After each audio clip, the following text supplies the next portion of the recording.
keeping an eye on my clock here. Well, I don't know. What do you think, Keith? Should we just jump into things here? I'm ready if you are. Looks like we got a good crowd. Oh yeah, I think it looks great. There's a lot of people rolling in all over the country, so this should be really fun. Thank you, first of all, Keith, for joining me here today. I'm excited to roll through this information that we kind of put together here and better inform everybody, hopefully, about donor-advised funds. Yeah, thanks for having me. So we're going to jump into things at this point, everybody, and of course, there will be we will be sending out these slides and this recording to everyone after today. So, you know, don't worry, we'll get this information back in front of you. I also just at the beginning here want to encourage everyone to, as there already are, it looks like, use that chat toolbar. We'll try our best throughout the presentation and also at the end to, you know, gather those questions and answer those questions to the best of our ability. But yeah, let's get into things. Thank you, everybody. Starting off here, I think we're all here for you know, a reason that we all know already, that donor advised funds, they're growing, but you know, there's a history behind it. Maybe Keith, you even want to start off in terms of, you know, when it first started out. Yeah, and I think it's important to look at this from a standpoint of, you know, as we talk about what you need to know, the reason you do need to know about these is because not only are they growing, but they're the fastest growing giving vehicle that we have. The first one was back in 1931, but really what we've seen is this tremendous growth just in the last decade. And a lot of that can be attributed to the fact of just the booming economy we've had in the last 10 or 12 years. As you look at it in 2018, which are the most recent numbers we have right now, a little over $37 billion was contributed to donor advised funds. Wow. Keep in mind that when we look at all giving in this country, you know, including corporations, foundations, bequests, that's over 400 billion. But when we start to narrow this down just with individual giving, these donor advised funds now account for about 12% of all that individual giving. And what's really interesting about that is just in the last couple of years, you know, that number was around 9%. So we continue to see this growth. Some people think, well, are they a fad because of what's happening? No, they're really not, because they're very simple to set up. And we've continued to see these big increase in contributions over the last 5 years. The other piece for us to keep in mind, especially as nonprofit organizations that are listening in, is while there's a lot of money that's going into these donor advised funds, there's a lot of money that's coming out of them, and those funds are going to nonprofit organizations. So in 2013, over $23 billion was granted out in donor advised funds. So what hopefully we can do today is give you a little bit of background on these, but also talk to you about really how you can be smart about them and learn from them, and really hope as an organization you can get more of those coming into you. Yeah, no, very well said. So we'll be posting also sources of different information as it pulls up here, and you'll have those links after today. But feel free to ask questions again as they come along. We jumped into the topic to introduce here, but to back up maybe even a second just to explain who we are, I'll let you start us off, Keith, if you want to just talk a little bit about yourself. Yeah, I'm the president of the Curtis Group. We just had our 30th anniversary, and we're a fundraising consulting firm. But I think part of it today, really what we're able to bring to you is not just that piece of as a consulting firm, but I'm the immediate past chair of the Giving USA Foundation, which I know many of you all have heard of. You know, it's the longest running, most comprehensive report on philanthropy in this country. We've been doing this now almost 65 years. But the key thing is what we've also been doing about the last 4 to 5 is we've been researching donor advised funds. And part of that is because we were hearing a lot from the media. They were talking about them, nonprofits that wanted to know about them. So the Giving USA Foundation has done a fair amount of research on this. Jeff? It's great to be able to have that type of knowledge base here with us today. So I think I speak for everybody that we're excited to have you here, Keith. And I am not nearly I don't have all the same accolades necessarily in any way to Keith, but I work with MarketSmart. I think by the fact that you're all here at this webinar today, you know a little bit about us in terms of our focus on planned, mid-level, and major gift qualification, cultivation, prioritization. But we won't be focusing too really much or even really at all on that today. This is all about donor-advised funds, and it'll be a nice educational piece touching on all the things that you had mentioned, Keith. So really what we'll be covering today, there's a few different topics we'll run through. So here's kind of the agenda as we jump into things. We want to start off at a baseline for some of you that may include, some information you might already know, but we want to just start off providing a understanding of what is a donor-advised fund, what benefits does it provide to the donor, what are some, common concerns within the industry about this type of gift, why do people, donors, choose to give through donor-advised funds versus directly giving to a charity, who uses those donor-advised funds, meaning kind of where that money goes, as well as, generally, what are some of the characteristics we see amongst those who make this type of gift, as well as how to, market this type of gift, how to capitalize on this opportunity and make sure your supporters are aware and take action, on this opportunity themselves, metrics that go with that. I know I'm jumping through because we're going to slow down from here and really break down each of these topics, how to acknowledge and record these types of gifts, as well as ideas that you can just implement right now, right out of today, that can really just help you engage your supporters about donor-advised funds. Before I jump any further, Keith, anything else you were thinking, or should we jump into kind of topic number one here? Ready to jump in. All right, so let's do it. I'm going to pass the mic over to you, good sir, and let you kind of start off just describing this gift. Yeah, and first I saw a note come up, Lance King. I'll give you a little shout out. It's good hearing and knowing you're participating. We do have to reconnect. It's been a long time. But as we now dig into really what is a donor advised fund, it is a philanthropic fund, really at a public charity, and we'll talk about that. And what happens is, if I'm the one who decides to set that up, I'm the donor, and I'm going to make an irrevocable gift to a donor advised fund. That's generally held by a sponsor, and we're going to talk in a little bit about what those are. What happens is, when I make that gift, whether it's to a national fund or a community foundation, I get an immediate tax benefit from it. And then what ends up happening is the sponsoring organization, they obtain legal control over it. So what happens sometimes is people are like, okay, this is no longer the donor's money. It's no longer the donor's money because they've made a charitable gift, essentially, because these sponsors are all 501c3s, but the donor retains advisory privileges, meaning that you get to recommend gifts wherever you want to give them. And as long as it's nothing illegal, and as long as it's going to a 501c3, those funds that you recommend, they're rarely going to ever tell you that you can't do it. So you get to make these recommended grants from your donor advised fund, really at whatever time you might want. You can do it immediately. You can wait years to do it, but you then get to give to those charities that you care about. So as we look at the next slide, and we're gonna, as Jeff said, we've got a lot to cover today. So if you've got questions, feel free to get those in, and we'll get to them today, because we know that people do have a lot of questions on these donor advised funds. As I mentioned, donor advised funds, they're the fastest growing giving vehicle there is right now. A big part of it is, when we talk about a giving vehicle, in many ways, what it is it's sort of like somebody's own private foundation in a way. So what we're finding is people that really can't start a private foundation because of the dollar amounts, this is another entity as a way for them to help facilitate their philanthropy.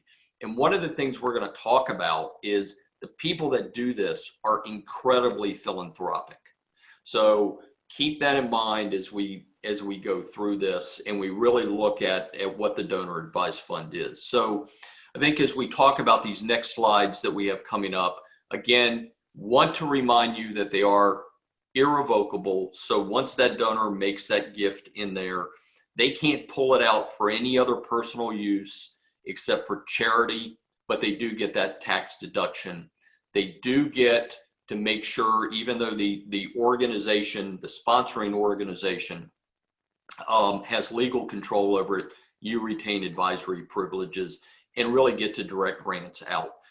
Just as to let you all know, in transparency, my wife and I have a donor advised fund. I actually was talking to somebody today that just set one up today, and they talked about how easy it is. So again, I think what you're finding is people are doing this because it's just such a great way to direct grants out as they're moving along.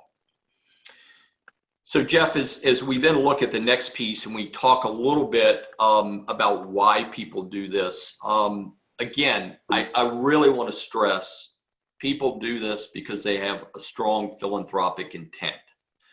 But there's really two reasons that they're giving to those donor advised funds. One is they get to avoid taxes.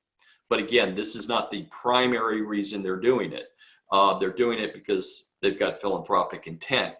And oftentimes they're very uncertain about where they want their funds to go. But they want to get that tax benefit. For instance, you have people that get a bonus at year end. And maybe they get a big enough bonus. But what ends up happening is they're looking at this and saying, gosh, I want to set aside a charitable amount, but I don't want to give all this money away right now. So it gives them an opportunity and some time to think about it. And while they're thinking about it, it gives them an opportunity to let their assets grow tax-free. So that's another key piece. So once I put money in there, tax-free, it continues to grow in there. So as we look at this next slide, we do want to touch a little bit as we're moving along today about some concerns that people do have about donor advised funds. You know, for many people, they're great, but some of these are some things that if you haven't heard, you will hear about them. There are some people that think it's just a way for wealthy individuals to warehouse money and not to give that money away right away, but yet they get an immediate tax deduction. That's been in the news a bit in the last year. As a matter of fact, California is looking at some of that right now. Also, California is looking at the no payout requirements that we have here. So essentially with a donor advised fund, especially with some of the national ones and single issue ones, it's not like a private foundation where you have to pay out 5%. However, saying that, when we talk about it, what we do know is the average is about a 20% payout. So most people are expending those funds, granting them, but there are some people that are hoarding them as we look at it. A couple of other concerns that people have about donor advised funds. We hear this a lot. People say donors are anonymous, so we don't even know who they are. That is what we find, is that in over 90% of the cases, these donors are making their name known. They're not hiding it. And sometimes they might still want to be anonymous on your, say, in your annual report or any listings that you have of donors, but rarely are they anonymous with the nonprofit. So you're going to know who these people are. So even though people have a concern about this, it's not something you should worry that much about. This is something that we're going to talk about a little bit later, because this is one of the challenges of how do you really find out about these. They're not public like foundations. You can't go to, Candid, you can't go to 990s and look at those and find out, who these are. So Jeff is really going to focus a little bit later on really what you can do to market to some of those, because it's not like you can just rush out and just say, give me a list. By the way, there's like 400, almost 500,000 of these donor advised funds that are out there. So even if there was a list, I'm not sure we can really track it. The other is there's a big concern you're not able to make multi-year pledges. This is especially a concern when you're in campaigns. What's interesting is based on the Tax Act that was passed in 2017, the IRS has issued some guidelines that basically says a donor can make a multi-year commitment with the nonprofit organization, but it's sort of like a don't ask, don't tell thing. It's you don't tell the sponsoring organization that's what you're doing. It becomes an agreement between the donor and the nonprofit organizations. So there's some thought that you can do that, but there's also people that are still cautious about it. So what we do tell them is, if you've got a donor that says, I can't make a multi-year pledge, what we would tell you is for them just to reach out to their fund sponsor, or what they can do is, even if they're not pledging that gift, they can do a letter of intent saying that they intend to make that gift over a multi-year period. So that's important for you to keep in mind, especially if you're in the midst of a big capital or endowment campaign. The other, and this legally, IRS won't allow it, you can't receive any benefits. So for those of you who are doing auctions or golf tournaments, galas, whatever it is, I can't buy a table with it. There will be some people that tell you you can sort of bifurcate it, that the contribution piece is fine, and what I'm receiving as a benefit, I've got to pay out of my own pocket. But what you will find is most of these funds, these sponsors, if they know it's for a benefit or that you're receiving any benefit from it, they won't allow you to make that contribution. So you've got to keep that in mind. And you need to be talking to your donors about that if they are thinking about doing that out of their donor advised fund. All right. Got it. So I think a couple of other quick things just to talk about, and then we'll look at a few other things, sort of using a donor advised fund versus giving directly to charity. Why do people do this? Again, a couple of things we talked about. It gives people an opportunity to really wait and decide what they want to do, but it also gives them an opportunity to grow their charitable dollars. We have one client that we were talking to somebody, and they are actually building their donor advised fund up, and that's going to be, when they retire, that's going to be how they make their charitable gifts. So they're planning in the future for that. So all that money that they're putting in the donor advised fund right now, it can be invested in stocks and assets, and it can grow with the market. So what ends up happening is you end up being able to get more bang for your buck with that. Also, keep in mind is the donor is not taxed on any of that growth. So let's say they put $10,000 into their donor advised fund. It's appreciated another, with the market that we've had this past year, let's say they get another 15, 20%. None of that is taxed because remember, it is now sitting in that sponsor, which is a charitable vehicle. So that's part of the reason people are using these donor advised funds. We did talk a little bit about reducing this tax burden in a windfall year, a bonus, a sale of a company, a large gain in appreciated assets.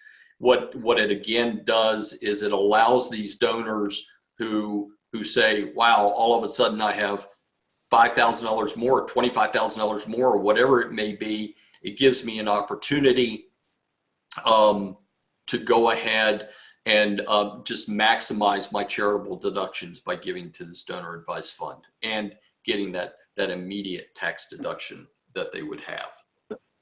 And we actually had, Keith, a question come in here that I'm reading. I'm wondering if you want to address it. Sure. Where someone asked, are there limits on the type of assets that can be put into a DAF? Could real estate be put in a DAF, for instance? Yeah. And this is one of the other reasons. Great point. Great question. We're finding more and more people, especially with, and Josh will talk about these types of sponsor funds, but especially with some of the national funds like Fidelity Charitable or Schwab, they're taking all kinds of assets. They're taking art, they're taking real estate, they're taking closely held businesses that they can value.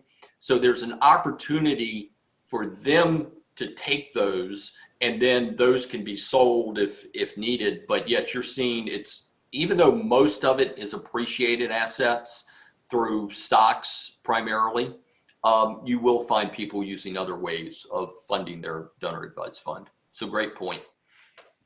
And going back actually to our previous slide, somebody wanted to just confirm. So they asked, does the growth belong, in terms of growth in the donor advised fund, does that belong to the sponsor and a portion as a fee for service, or does the donor have access to the full growth? Who kind of owns that? Which obviously sponsor, but I'll let you explain that. Yeah, it is the sponsor, because technically, remember, you've made the charitable gift to the sponsor, the sponsoring organization. So they own it. But remember, you're the advisor in that of where those grants go. So let's say you had a 30% increase. Let's say you had $10,000. Let's say now you have $13,000. That's $13,000 that you can advise on and direct to charities. So it's staying within your fund. Do these sponsoring organizations charge a management fee? Yes. But it's not significant. They're all a little different. But yeah, that essentially gives you another $3,000 that you can give away. And hopefully I'm not hitting you with too many questions, Keith. I got one last one, then we'll keep. So a gentleman asked, when our nonprofit receives a designated gift from a donor advised fund, do we still need to send a year-end tax receipt to the donor? Since the donor received the tax deduction by contributing the DAF rather than our nonprofit org. Yeah, so that's the thing, and I know we have this later on, but I think let's go ahead. We can address it now. That what you ought to be doing, if you're the nonprofit organization, you receive this gift in, or this grant in, and let's say it's from the Keith Curtis Fund. The person you need to be thanking is Keith Curtis. Let's say, and I'm calling out Fidelity Charitable here because I heard them make a presentation on this. What they said is they get tons of thank you letters, and they don't want thank you letters. You need to be thanking the donor. But what you need to make sure you're doing is when you're thanking that donor, you are not sending your typical tax receipt. So you're stewarding them. And the reason why is because, remember, once they made that contribution into the sponsoring organization, that was their tax benefit. Hopefully that makes sense. All right. So I'll jump ahead of this slide we were on with the windfall year. And you were touching on this as is, but here, I'll let you go. Yeah, and I think as someone asked about the types of assets, what we know is it's generally an appreciated asset that people are giving. Typically, it's going to be stock. What you're doing is you're donating it at the fair market value. And just like you tell your donors who might have made a gift to stock, it's not subject to capital gains tax. So again, the donor receives this immediate tax deduction up to 30% of their adjusted gross income. The benefits with a donor advised fund on the tax deduction are a little friendlier than they are with private foundations. That's just a comment there, so you'll know, but they do get that immediate tax deduction. And I think one of the good things is, as we sort of describe to you why this really helps them out, it's the same thing if somebody made an outright stock gift to you all, but as we look at the next slide, we'll just kind of take you through really how this works. So in a hypothetical example, the donor, Jeff decides, hey, I got $100,000 in a long-term appreciated stock. He has invested well at a very young age. The original cost basis was $10,000. So, he's got a $90,000 gain there. And so he doesn't really want to just sell that outright. He's very philanthropic. He wants to do something about it. So what he ends up doing is if he had sold the security, and again, this is hypothetical depending on tax bracket, the capital gains tax, you look at it, it'd be $21,420. So the net that then would be available to the nonprofit would be just a little over $78,000.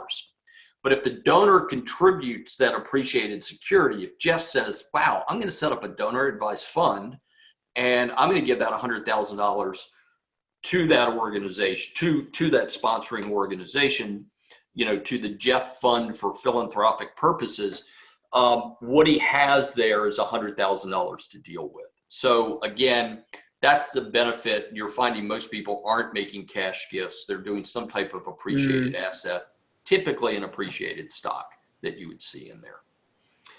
That makes sense. All right. So we've talked about all of this. It's probably a good time to stop. Jeff, if you want to just talk about the different types of donor advised funds, because I've referred to them a little bit. So I'll turn it over to you. All right. Yeah. Now you guys have to listen to me. But I'll jump right into things here. You have been touching on a few different types of donor advised funds, and some people this may be common knowledge, to others it may be new, but there's also some interesting kind of stats baked in here to help everyone get a sense of just how much kind of money we're talking about here potentially. Now, a community foundation, I think pretty familiar probably with everyone in the audience, but it helps, of course, people give to a very specific place or cause or types of causes, and often is tied, of course, to a geographic area. Now, NPT, being National Philanthropic Trust, they looked at 603, and this is in their 2019 Donor Advised Fund report, which we list the source in here, as you'll see in a moment. But in looking at 603 community foundations, the assets of those community foundations totaled more than $33 billion. So I don't know, right off the bat, when you hear that number, that from that many community foundations, Keith, what does it make you think of just in terms of just what's going on at community foundations? Yeah, I think with community foundations, they've become much more aggressive in the last few years of really developing these donor advised fund accounts. For a long time, some community foundations were much more about, let's get unrestricted gifts or restricted to a specific purpose. But I think what they're finding is that their donors really want to still have a degree of control over where they're giving. And so I think this is a big reason why you've seen some of this growth, that the community foundations are talking within their community to their donors and saying, this is an opportunity for you to still support those causes that you care about. Makes sense. So as you can see down there, we've got the link to this report that we'll be citing a few times here as we gather some of these numbers to help everyone get a sense. Now, another type of donor advised fund is a single issue charity, which is something, a charity that works within a specific topic area. So you can think of really a number of different types. We have a few logos we listed down here, such as Jewish National Fund or National Christian Foundation. So same report, looking at 332 single issue charity sponsors. Those accounts totaled in more than $15 billion. So about half as much, a little less than that, of the community foundations. But what trends, if any, have you been kind of hearing about and seeing specifically with regard to single issue charities, Keith? Yeah, this is the area that of the three that we'll talk about, it's really the smallest, less assets, because what this really means is that this is essentially a nonprofit. You see a few of them here. You see it a lot with higher education, whether it's a Stanford, somebody like that. They set up their own sponsoring organization to do this. So typically the people that are going to be giving to that are people who are already connected to them in some way, whether it's the Jewish National Fund, National Christian Foundation. Somebody just popped in, the American Heart Association now does this. Yep. Yeah, it's interesting. I just saw a mailer from them about setting one up. So these are very specific to those groups. So you're not seeing the growth in them necessarily that you are in the community foundations and within the in single issue within the nationals that we'll talk about. But typically what happens is with these groups is they will require a percentage has to stay within that organization. So, it might be with some, it might be 20%, some it might be 50%, but it's a way again for them to connect with their donors and get their donors putting money within that group they care deeply about. Yeah, no, it makes sense there. These organizations are, just helping facilitate this process that the donors may already even be taking advantage of through other forms of donor advised funds, and just, linking it to their giving. Yep. So now we get to really where a large percentage of the funds are, in a sense, within donor advised funds in national charities, which there are actually two types of national charity donor advised funds. There's commercial gift funds and independent non-commercial. So when we think of, Fidelity Charitable and Schwab Charitable, these are examples of commercial gift funds versus the American Endowment Foundation or National Philanthropic Trust as independent non-commercial. But perhaps, Keith, you might be able to put some nice color to what really kind of distinguishes these two different types of national charities. Yeah, and I think if you talk to some of what we call commercial gift funds, they will tell you there really isn't a difference, that they're also national funds, but typically those big commercial ones are tied in to and were started by a large financial institution. Fidelity Charitable, Schwab are listed here, Vanguard. You've got Goldman Sachs. You've got others that now have them. And the big piece I think there is those groups. They've got a number of people that are already holding funds there, whether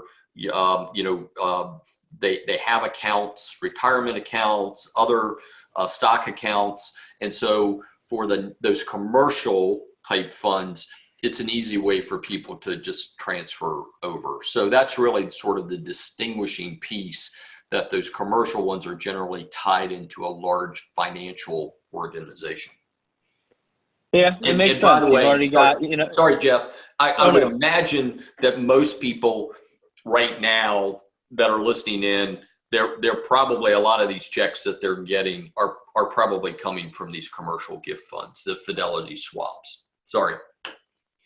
No. And I was going to just say, one, makes sense. You already got, your accountant or whatever it may be through Morgan Stanley, and now you make this switch when you decide to make some charitable gifts. But no, on our end as well, as when I get into talking about the DAF widget, when we look at our own data, the largest percentage of kind of donor advised funds being requested through that widget are national charities versus these other two as well. It shows through the actual numbers as well. In this case, 54. I mean, before we were talking about 600 of one type, but just 54 national charities represent more than $72 billion. So a big piece of that overall pie. I'm just checking. Just so you know, everybody, my colleague Zach on the chat tool just posted a link to the DAF widget. We'll get over to that eventually here. Now, I'll start us off here, but we already kind of touched on this a little bit, just speaking to one of the challenges is it's not as though you have some, clearinghouse, some, vendor you can just pay and have now a list of people who have donor advised funds, because there's just no public repository of that type of information. Now, Keith, maybe you'd like to speak specifically to kind of, Sure. How donor advised funds are often associated with the wealthier, but that may not be true really all the time. Yeah, I think so many people, and I would say early on, it was wealthier individuals that were setting these things up. But, now what ends up happening is you've got donors, a lot of these funds, their entry point, these sponsoring organizations is $5,000. And so you have other people that are setting those up. So I think what we've got to look at is, don't think of these as just wealthier individuals. As we talked about, Fidelity's is $5,000. You'll find some community foundations that are still $25,000, but it's not, a high number. And especially what we've ended up seeing in the last year or so with the Tax Act is that a lot of individuals have set these funds up realizing, you've heard that term bunching. They're worried that they may not be able to itemize deductions every year, but if they, in certain years, they might be able to, so they can use those dollars, put them in a donor advised fund, make a bigger contribution, and then that might be their charitable giving for the next 2 years. So I think that's something to keep in mind. But again, it's not just for the wealthy now. Josh, we had somebody had asked here, sorry, I was going to say, they had asked, how can a nonprofit get their name out, build a relationship with the sponsor so they can bring the nonprofit as an option for donation for the donor? We're going to speak coming up here a little bit to how you can engage your own audience about this opportunity. Yep. But is there any specific recommendation for how you can engage the sponsor itself? Yeah, it's really tough with the national and commercial funds. They really view themselves as their pass-throughs. And so you're not contacting Vanguard and Goldman Sachs and saying, hey, this is about our nonprofit. Could you let your donor advised fund holders know that about us? So Jeff is going to have some ways you can promote it. You will have with community foundations, though, a lot of them they know what their donors who have these funds are interested in. Maybe they're interested in environment and animals. Maybe they're interested in human services. So it is a good opportunity if you've got a community foundation in your area. It's a good opportunity for you to meet with that program staff and find out from them. Do they make recommendations? That's probably the best reach out method. It's to a community foundation as opposed to the single issue and national commercial ones. Yeah, I can only imagine trying to call the hotline for Vanguard if seeing who picks up there. So we do list one bullet here, and we're going to get deeper into this in terms of how to find out. The funny part is it's right there in front of you, but you just may not think of it. One way to figure out just in the first place who has these accounts is actually just by asking your donors about it. And so we're going to show you how you can do that in different formats, including surveying, but it could be as simple as a checkoff box on a buck slip. We'll show you how to ask the question. But just asking people, you'll be surprised how many people will be willing to say, yeah, I actually have a donor advised fund. Boom. Now you've identified the individual. You can steward that individual and hopefully move them towards wanting to make a grant towards your organization. Yeah, and I'm really looking, Jeff, when you go through some of this, I think these donor surveys, they're useful and not just within the donor advised fund piece. But it is a great way to do it. And I saw a note pop up, so I didn't see the full question. Somebody had said it sounded like they were getting pushback from their community foundations about talking to them about their fund holders. Yep, Some of them will do that. So hopefully you happen to be connected to one that they're a little bit more open, but we've seen that same thing. They're still protecting their donors. So. Yep. So you got to hope everybody's got different tendencies and some will be willing, some won't. This slide is just to give you an idea. This is some of the Giving USA research that we had, and it's primarily the national commercial ones, but to let you all know, depending on the sector that you fall in, where a lot of these dollars are flowing. If you've ever seen the Giving USA information, you know that roughly a third of the pie goes to religion. What you'll find with these donor advised fund grants is that's not really the case. It's across the board with the different groups, but a big piece of it does go to education. That could be higher ed, that could be secondary ed, that could be early childhood. And with some of these funds, more money goes to human services than is going, if you look at the general population through Giving USA.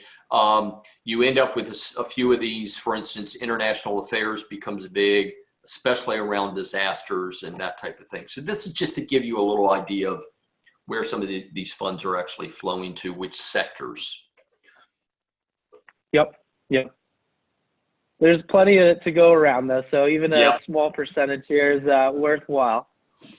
So we're going to jump in a little bit now over to a bit of kind of the marketing side, and everything we're going to talk about here. This is all stuff, of course, again, you're going to get all these slides, so you'll have time to kind of re-review anything you see. But no, we highly encourage people to get the word out about this type of gift. Now, like anything, this isn't just isolated to donor-advised funds, really probably any asset-based giving. It's not necessarily to say just if you build it, suddenly all these gifts are going to come. That's to say you can't necessarily just, have a brochure or even mention on your website and boom, you're going to have this massive increase. But there is value in a ubiquitous spreading of a message and the beating kind of a drum lightly, and making sure that people have at the very beginning here at least awareness that these are gifts they can make, as well as I'm going to show you, taking opportunities through your marketing to give supporters the chance to kind of self-identify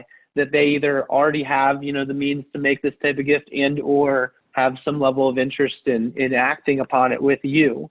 And I'm just checking our chat, making sure here. We're posting links along the way here, just so you know. Now, what I mean by kind of engaging people at all levels of consideration is to say that there are going to be people out there who are, have capacity, highly intelligent, but they just still may not be even aware of kind of how this works. And you want to help them understand that this is an option, all the way, to folks who do know fully well about this opportunity and are ready to take action on that opportunity. Now, to dive into some real examples, and Keith, stop me here at any point if you're thinking anything along the way. First and foremost, as simple as it is, if you looked at 100 charities websites, you probably would find maybe it's 10 of them that actually speak about donor-advised funds within their site. So it starts with just mentioning it and making sure people are aware. That can be as robust as building a whole page, on your site that speaks to this type of gift. It could be as simple as lumping this into mentioning it with other asset-based gifts that you want to encourage people to be aware of that type of gift. Now, this little icon here is just blue text in this image, but what I'm actually hovering over there, that would be a link to what we call the DAF widget. And as much as this is a kind of selfish plug of a tool that we provide the universe, it's also completely free of charge, so we got nothing to gain on that front. So if you were to, going back to this image, click Give Now from your donor-advised fund, which is a link you could post anywhere on your website. When you have the DAF widget installed, what that essentially is a tool where a pop-up appears, kind of like you're seeing here. And within it, we've already pre-listed and linked to hundreds of donor-advised fund login pages. So let's say, for instance, you type in Schwab charitable and you click go, you'd immediately be sent to that particular donor-advised fund login page. So nothing too crazy here, but it does just make it that much easier for your supporters to get moving towards the direction of making a grant to your organization, and shows that you are proactive and interested in having them take advantage of that opportunity. So again, although it's our little widget, of course, completely free of charge, in the website, if you do want to download that widget onto your site, is dafwidget.com. I know I'm moving a little bit quick here. Anything you're thinking on your end, Keith? Or should I keep jumping through? One of the reasons, Jeff, this is so important is because what we do know now is, a lot of these donors, they're connected to you, when they're making that gift, but they're oftentimes going on your website before they're making this gift. And the easier you can make it for them, the better it is. So if they're already on your website, just doing a little bit of research about giving, and you've got this here, they click it, takes them, to their fund, and they can go ahead and make that contribution. So this is really important to have. Thank you. No, I agree. And, it comes also from, there was, some of you out there might recall the DAF Direct widget. That was actually a widget with a very similar function that was made by Fidelity Charitable. The only challenge was that it only listed like 5 donor advised funds, and they were the top, 5 ones. And so in this particular case, this is a never ending project where any, community foundation, any single issue, any national charity can reach out to us and say, hey, add our donor advised fund to that link. And so it's just the right way to do it, and make sure that everyone has a voice that wants to have a voice through that widget. I'm just making sure, checking our questions to make sure. They said, with the widget, do you get access to the donor information? Do you sell it to others? No. So you and us, we wouldn't necessarily actually see anything beyond the fact that someone requested Schwab Charitable, for instance. That's the depth of information we have. From there, they're just moving on to Schwab's website, and so it's out of our hands. So there's nothing in that regard for us to sell or sort of learn that we're not already just from them typing in that particular DAF. Now, going even a little deeper than just saying, hey, this is an option, is even better, of course. And it can be, this one's actually from one of our clients that from one of their web pages, where they do kind of get into some of the technical stuff and how-tos of the fact that you can avoid capital gains by transferring appreciated stock, but it also gets into the softer stuff that is, again, I mean, as Keith touched on, yes, this is a vehicle, but these are philanthropic people. They're doing it for, the other reasons, to build a sense of community, to teach their loved ones about charity. And so having even a greater kind of depth of information that sometimes even touches on the why more than the how, you could say, absolutely encouraged, and something that's worth putting onto your website or within your newsletter or wherever it may fit in. There is also, of course, a potential plan giving, outcome that can come from all of this if someone was to name you as the beneficiary designation to their donor advised fund. And so that too is absolutely something worth putting into, your websites and marketing to make sure that you're just building awareness about that. Now, Keith, do you hear many stories, or do you have any stories you think of when specifically kind of with the use of a donor advised fund as a planned gift? Yeah, I think what we're, so many of these people have just started them, primarily in the last few years. And what's happening is there's a lot of people, you can name beneficiaries, you can do it. So, if you want your kids involved in philanthropy, it's a great way for them to do it where, so it can go down a generation.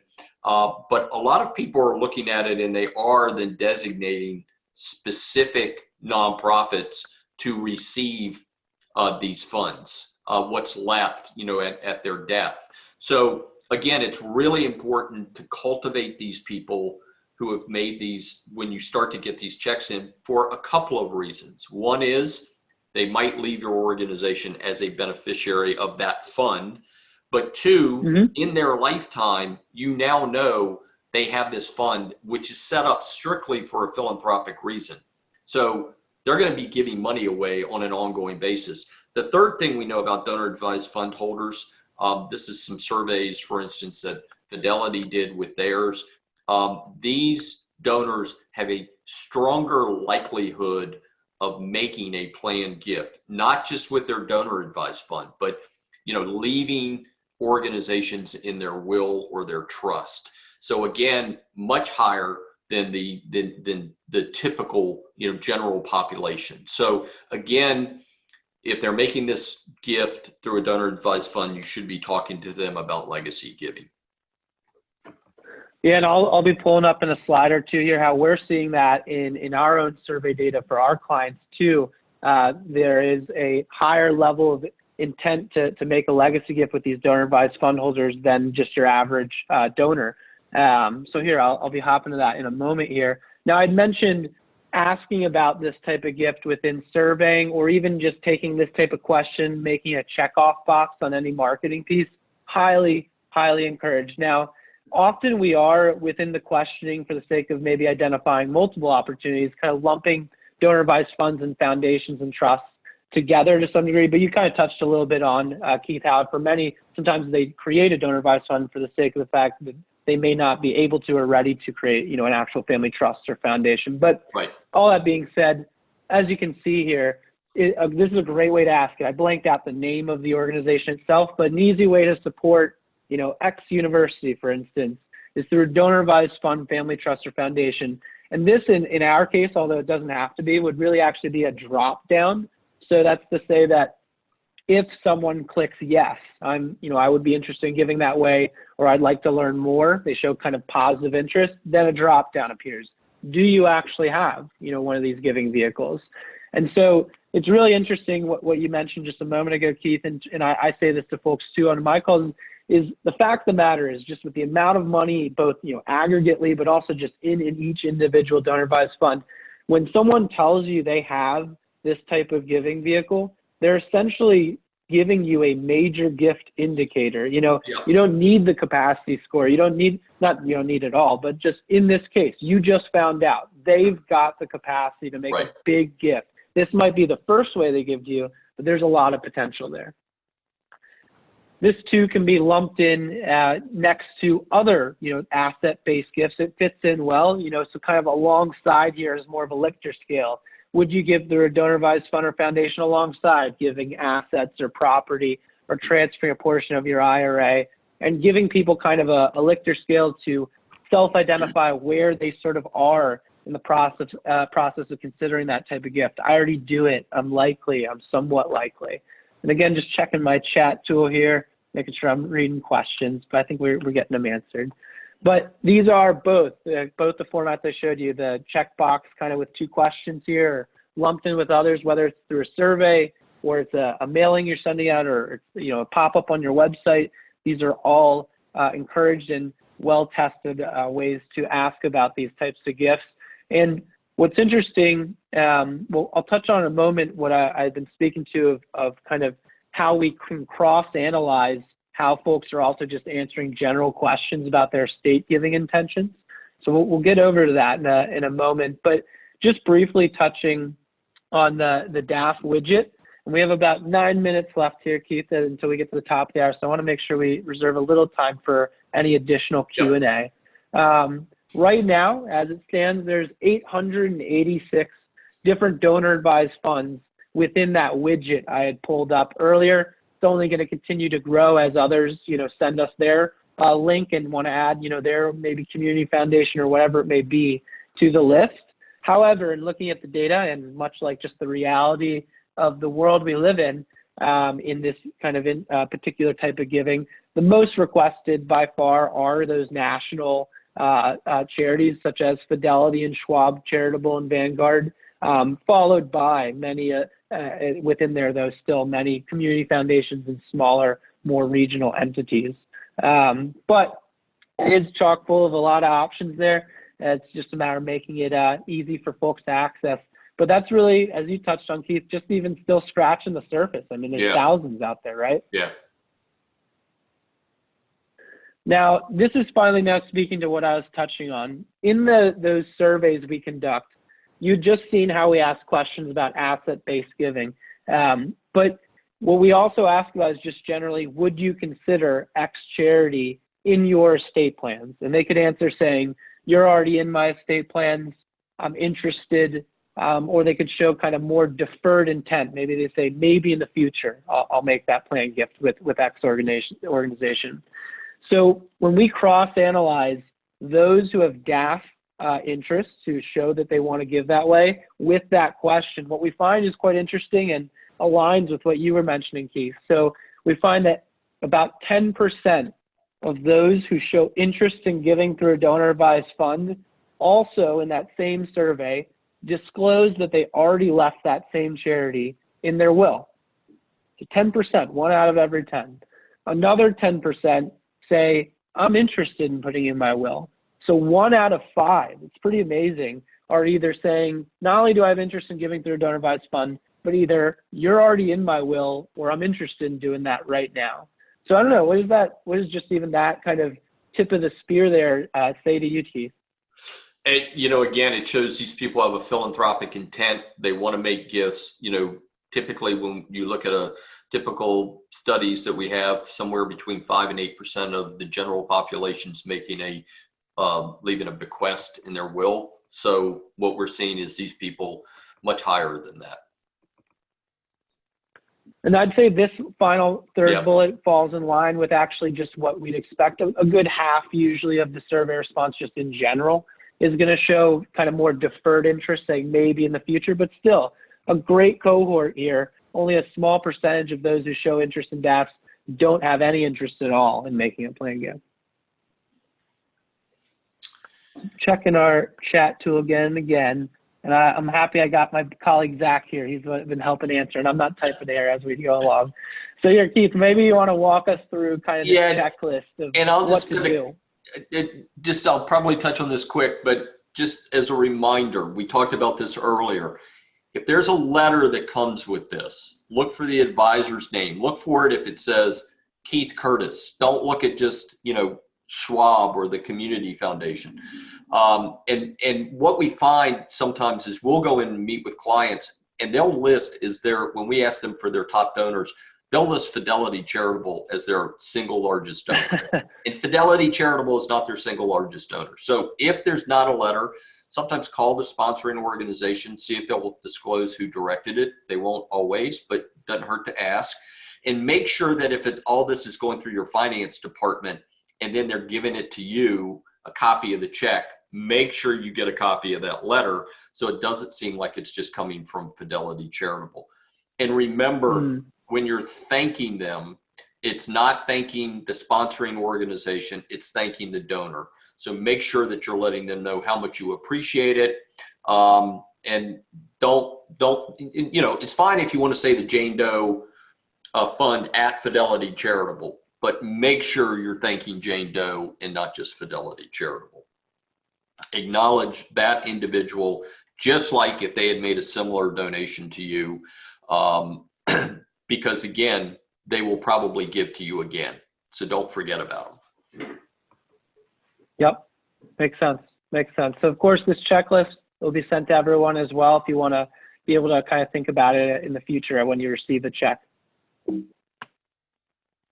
So rounding this out, this is our final kind of slide here, and then feel free to ask us any other questions maybe that we haven't had a chance to get around to. I'm going to check my phone because that's how Zach's sending me maybe a few questions that we didn't get to, so I'll do that too. But starting off here, as a baseline, here's some just simple things that are worth putting in place coming out of today's webinar. One, it's great for any type of asset-based gift to designate just an individual who's going to be the one who can answer questions. If a donor calls in or if a gift officer has a question, Joe is the guy. He's the one we're going to make sure is the most knowledgeable about donor advised funds. Also, it's good to create a one-page kind of fact sheet or checklist that you can supply to an interested donor who says, can you just send me some more information about donor advised funds? You want something, of course, to be able to share with them that's easy to use. And there's different checklists out there, and many of them are worth using. Training your other gift officers, at the very least, to just ask the same question you saw in that survey, just to make it a question that gets asked. Hey, by the way, I don't know if you even have this, but do you all have a donor advised fund or family trust or foundation? That is pivotal. It's the only way you can really be able to steward that, because again, the information's not out there. You've just got to be able to learn either in person or through engagement, who has that amongst your supporters. Now, part of getting people to even think about it or even come forward without you asking includes, of course, like anything, marketing this proactively. Maybe it's postcards or emails. It can be fairly simple. Having some messages on your website certainly can be even more full blown than that if you want to create a whole kind of robust engagement strategy. But something is worth doing to get the word out about this type of gift. And that also can include having ads or stories in your magazine or newsletter about people who make these types of gifts, making sure it's clearly highlighted as an option and way to give on your website in the different ways we talked about today, as well as I just touched on this, but we already have stories about the major donor who funded the scholarship. We've got the story about the person who made the planned gift. Why not a story about the person who decided to give through their donor advised fund? People like to see themselves within those stories, and it just encourages them. Now, as we've already kind of circled around, this question of whether people are interested or have a donor advised fund, absolutely something that can be added as a piggyback to your newsletter, or within a survey, or on a reply device, and within conversations. And then finally, often we find really a lot of asset-based giving gets kind of housed within planned giving, and that's better than nothing. But at the same time, people are making these gifts, although they can designate you as a beneficiary. A lot of folks, the primary immediate advantage is more of an annual fund, mid-level, or major gift. And so this really should be something that's mixed into overall marketing and showing some of the data today and how much potential there is can help you in making a case for that. Anything else, Keith, you would add to this list of easy ideas?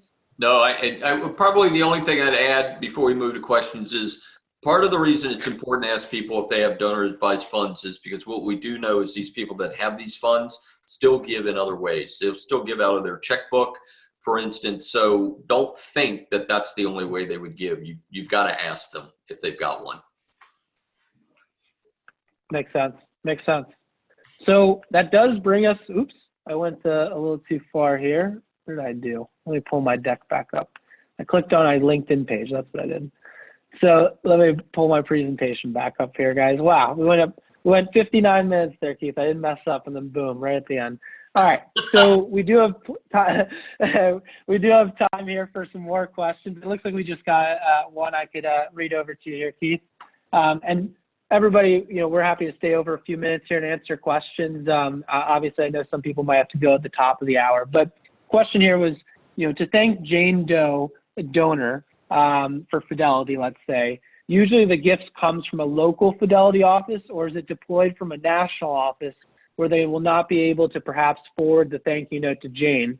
So his question is it kind of like going to national Fidelity, or is it some regional office? Yeah, because Fidelity Charitable is separate from Fidelity. And so Fidelity Charitable is the one sending the checks out.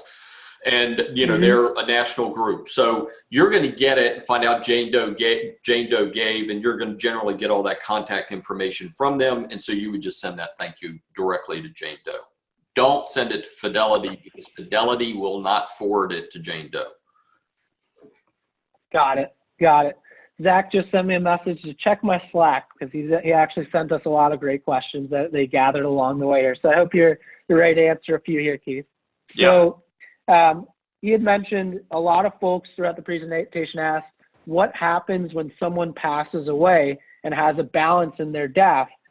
Would they have designated a beneficiary in order to open the DAF in the first place? Yeah, so if they don't designate a beneficiary, essentially what ends up happening, most people do, but if they don't, over time it ends up going into essentially like a trustee fund that these groups would have, and then those funds then are distributed out by trustees to different needs that the trustees would see. But most people end up having beneficiaries, whether it's the nonprofit or family members. Got it. And of course, those family members, if they're designated, they're now the ones, who have the authority to make grants. It's not as though this is their money now, right? Yep. Another question that came in is, it said, when our nonprofit receives a designated gift from a donor, oh no, we already went through this, and whether they need to send a thank you to the donor or the sponsor, which we went over the donor. So somebody asked this, okay, will you address the issue of bifurcated gifts, specifically donors using DAFs to pay for the deductible portion of event sponsorships or similar gifts that include goods and services paid by the individual business? Our community foundation recently implemented the policy that disallows bifurcated gifts, which is a practice promoted by the National Council on Foundations, I believe. Yeah, and I think you're going to find there are still, most of the national funds, they won't bifurcate the gift, meaning, $800 of it is for the charity and $200 of it is for your meal at that gala. So you're going to find probably most will not allow you to do that. You're just going to have to ask and make sure that it can be handled. And part of what you want to do is make sure your donor is actually the one asking that question also, because you want to make sure that, the sponsoring organization honors that payment. because they got a legal responsibility to make sure it's going correctly. So I think you're going to see less and less of the bifurcated gifts. Makes sense. Makes sense. This is one actually I wonder to myself as well. Do you see maybe within the Giving USA data or just your own anecdotal observations, kind of like an average gift size when people make a DAF recommendation, or what do you often see as the amount, granted out? Yeah, I think it's across the board, and you'll find you might hear of average gifts, but some people are giving as low as $100 gifts. Now, what a lot of either foundations or these national commercial funds will have is what a minimum is. Sometimes that minimum might be $250. So it again is across the board, because a lot of these people are doing this now as an annual gift. So, it could be $250, it could be $500, it could be $1,000. Got it. Got it. Can a DAF gift go to set up an endowment? Yes. Meaning at another organization. Yes. So in other words, if at my university I want to start a scholarship, Keith Curtis, scholarship, I can use my donor advised fund to fund that. So here's an interesting one, and tell me if I'm hitting you with too many. No, this one said, our community foundation limits advisors to 2 generations. What is the common practice for how generations down can advise after death? So meaning after that second generation? Yeah, and I think it goes into the previous question that we had been asked before too. But yes, I think they're asking, if they're only limited to those 2 generations, what happens after that? Who's advising the donor so advised generally fund? whatever funds would be left over, say it's at the community foundations, they're going to have an agreement with their donors. It might end up going into an unrestricted pool. It might go into a donor designated pool, but yes, it disappears, meaning that fund disappears, but whatever's left over then still stays with the community foundation. Got it. Got it. Do you know if is there any data relative that you've heard of at least to what percentage of people who are giving through a donor advised fund, that's actually their first donation to a charity, particular charity? I don't have that anecdotally. What we generally find, except on things like, disaster giving, that typically most people that are using donor advised funds are giving to organizations that they have some connection to. So usually they've given something there. Got it. Got it. So don't have the exact data, but another reason for people to, steward and cultivate these donors. Yeah, no, makes sense. Makes sense. Let's see here. We're almost rounding out, although we have a few others that have come in here. So once a DAF is established, are there ways for the donor to arrange for a certain time when the entire balance of the fund will be distributed and thus liquidated completely? The donor can choose to do that on their own and how they would choose to do that. But that's left to the donor on how that would happen. Got it. Yep.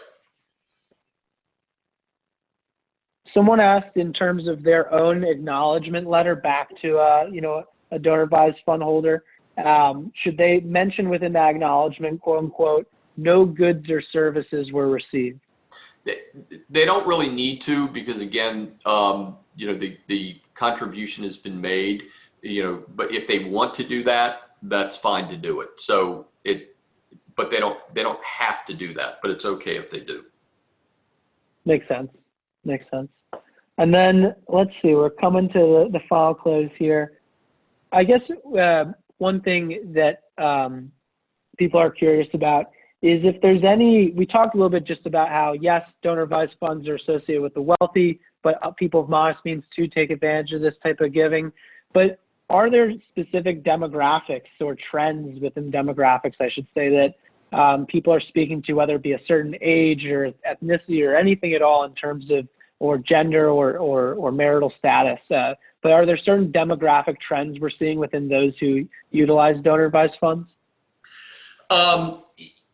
Yeah, I think what you're seeing is more of, again, what we've talked about, they're not always the wealthier individuals.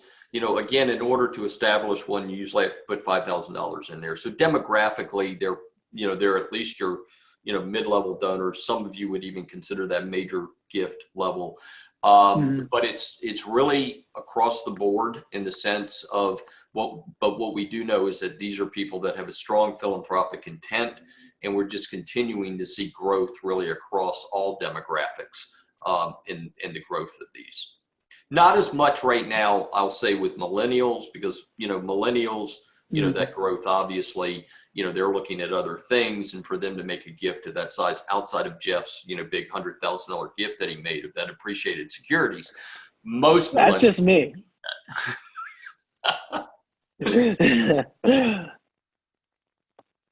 So, three more questions, okay?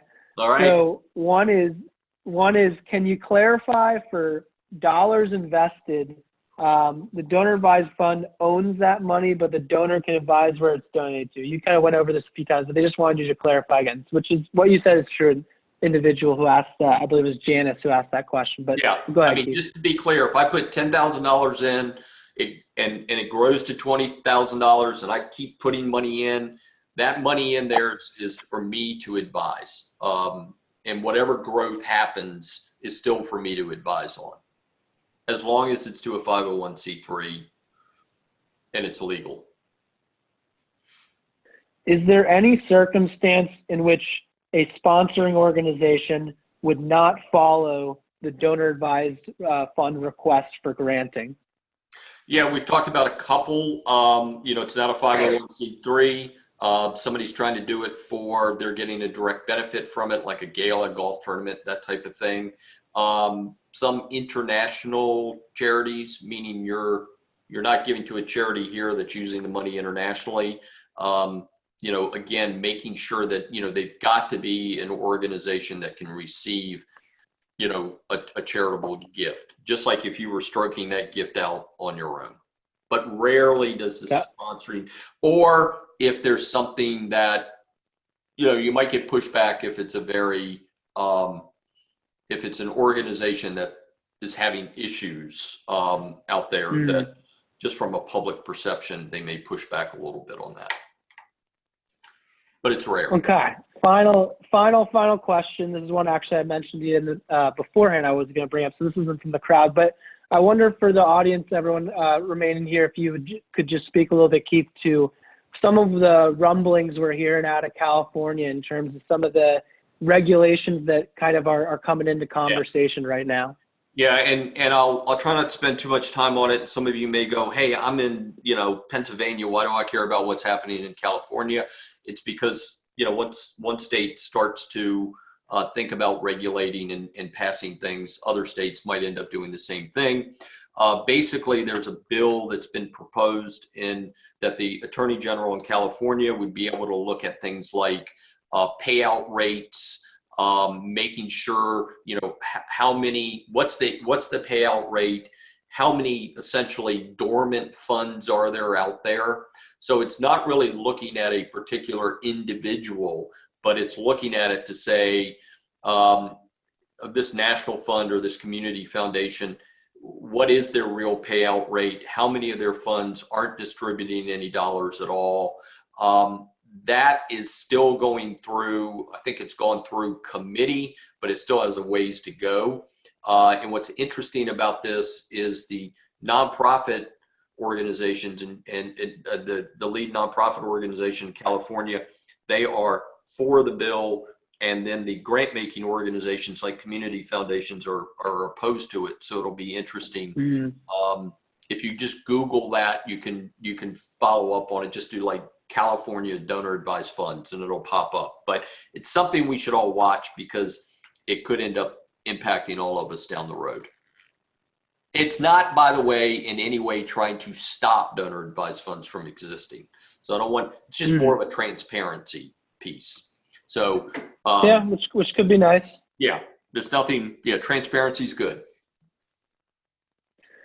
Well, hey, I think we covered a lot of ground here and more. And I think I speak on behalf of everybody in the audience that we are very lucky that we got to have you here, Keith, because you know so much about this topic, and it's just a pleasure to be able to do this webinar with you today. It was a lot of fun. I know we went a little over, but it was great questions, and glad some of you stuck around. And I want to thank MarketSmart, Jeff, for pulling, and Zach, who you didn't get to see, for pulling all this together. So thanks, guys. Good work. All right. Well, everybody have a good rest of your day. Thank you so much for your time. Thank you, Keith. And we'll be following up very soon with recording, slides, everything that you need. But if you have any other questions, still feel free to email us. There'll also be a post-webinar survey if you want to take a moment just to fill that out. Thank you. Thanks. Happy fundraising. Yeah.